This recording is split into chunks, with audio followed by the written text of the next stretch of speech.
जय हिंद दोस्तों 14वीं जेपीएससी का जो मेंस एग्जामिनेशन होने वाला था वो पोस्टपोन किया जा चुका है आयोग के द्वारा।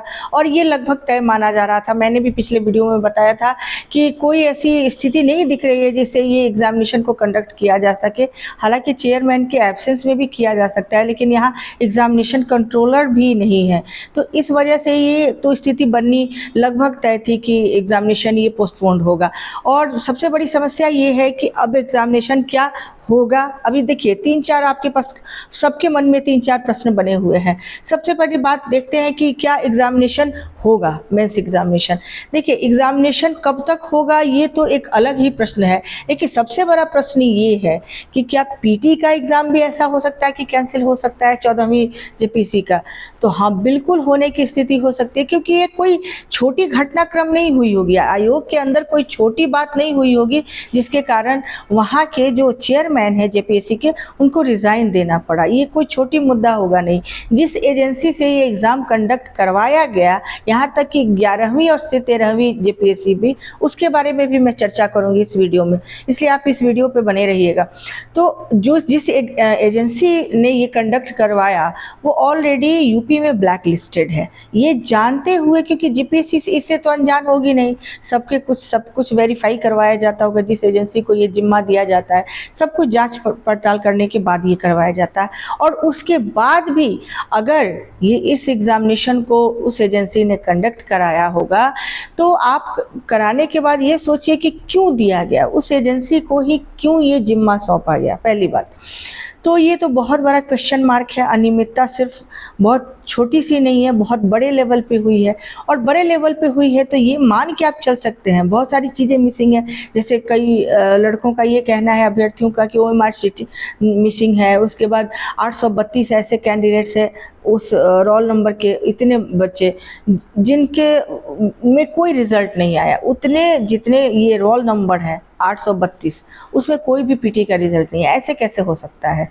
तो बहुत सारी खामियां हुई हैं, बहुत सारी चीज़ें हुई हैं, प्रोटेस्ट भी हुआ है और सरकार को शायद ये एक्शन लेना पड़ा, क्योंकि जो रेड पड़ी हुई है जो अभी, तो कोई छोटे मामला तो है नहीं। तो ये ध्यान रखिए कि हो सकता है ये एग्ज़ाम कैंसिल भी हो जाए, पीटी एग्ज़ाम का जो रिज़ल्ट आया वो भी कैंसिल हो जाए और फिर से पीटी एग्ज़ाम। ये कोई बहुत बड़ी बात नहीं हुई, इस पॉसिबिलिटी से मैं डिनाई नहीं कर सकती।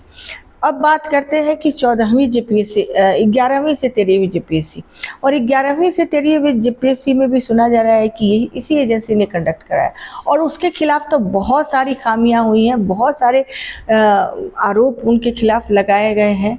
कोर्ट में वो मामला भी पेंडिंग है, मामला भी कोर्ट में चल रहा है। जब भी उसकी हियरिंग होगी तो वो तो बहुत ही मतलब ये कह सकते हैं कि बहुत ज़्यादा उसमें समस्याएं थी उस एग्ज़ाम में।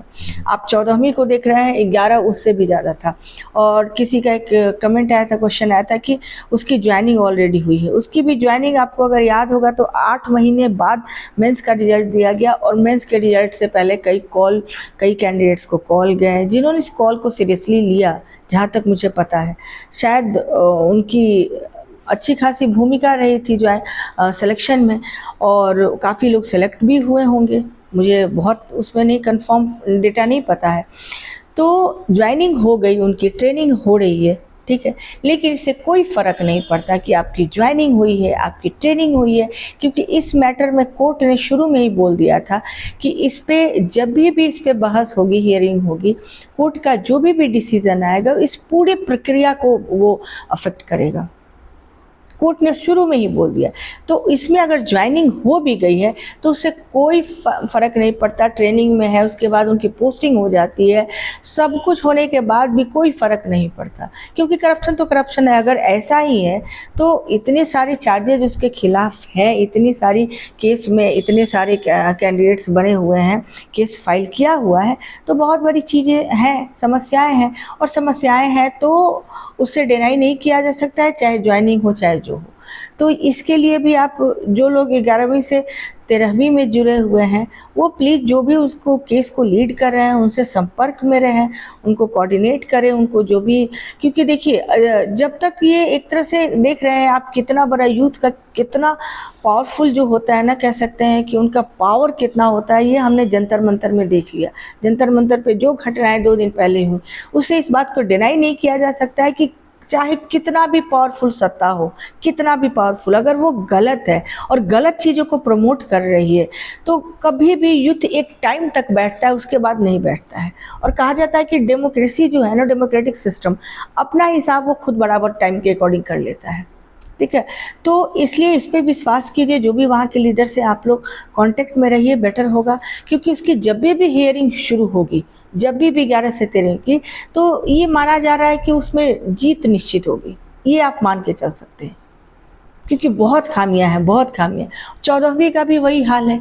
तो आप लोग से एक ही बात कहना चाहूँगी कि हो सकता है कि पीटी का भी रिज़ल्ट भी कैंसिल हो, तो इसके लिए आप पीटी की भी प्रैक्टिस, जो लोग पीटी में जिनका रिज़ल्ट नहीं आया, जो मेंस नहीं दे रहे थे, वो अभी से मैं कहना चाहती हूँ कि आप पीटी की तैयारी में लग जाइए, ठीक है। टाइम वेस्ट मत कीजिए कि कब तक आएगा ये न्यूज आएगा। देखिए जितनी चीज़ें मैं बताती हूँ, ऐसा नहीं है कि मुझे कोई बहुत ऊपर से कोई टॉप ऑफिशियल से जानकारी होती है मुझे मिलती है, ऐसी नहीं है।